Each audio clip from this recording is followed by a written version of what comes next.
Cinema பற்றி சொல்லும்போது சின்ன வயசில் அப்பா சொன்ன ஞாபகம் இருக்குது. இது மாதிரி ஒவ்வொரு அரசியலையுமே வந்து அது யாருக்கு போய் சேரணும்னு எழுதியிருக்குன்னு சொல்லுவாங்க. அது மாதிரி சினிமாவில் இருக்கிற ஒவ்வொரு ஃப்ரேம்லையுமே யார் இருக்கணும்னு எழுதியிருக்குன்னு சொல்லுவாங்க.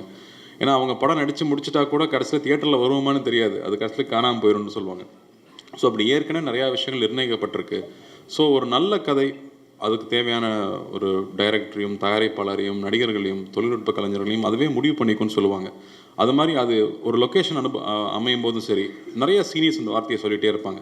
அதுக்கு தேவையான விஷயத்தை அதுவே அமைச்சுக்கோன்னு சொல்லிகிட்டே இருப்பாங்க. அதை நம்பினோம்னா நம்ம இன்னும் கொஞ்சம் நிம்மதியாக இருக்கலாம். இல்லைனா இந்த மாதிரி தாமதங்கள் வரும்போது ரொம்ப பதட்டம் அடையும், ஏன் வருதுன்னு நம்ம நினச்சிட்டே இருப்போம். பட் அதை நம்பும்போது நிச்சயமாக அது ஒரு பிளான் பண்ணி அது இப்போ தான் வரணும்னு நினச்சி வருது அப்படிங்கிறது புரிஞ்சுக்கிட்டோம்னா நாம் வந்து கவலை இல்லாமல் நம்ம கையில் இல்லாத ஒரு விஷயத்துக்காக நம்ம வருத்தப்படாமல் நிம்மதியாக இருக்க முடியும். அந்த வகையில் இந்த படம் ஒரு பெரிய தாமதத்துக்கு அப்புறம், பெரிய போராட்டத்துக்கு அப்புறமா இன்றைக்கி வந்து சேர்ந்துருக்கு. ஞானவேல் சொன்ன மாதிரியே நானும் நிறைய பேருக்கு ரொம்ப நன்றி கடன்பட்டிருக்கேன். முக்கியமாக அண்ணாக்கு அவ்வளோ பெரிய சப்போர்ட்டாக இருந்து இந்த படம் ரிலீஸ் ஆகிறதுக்கு பெரிய உதவியாக இருந்திருக்காரு.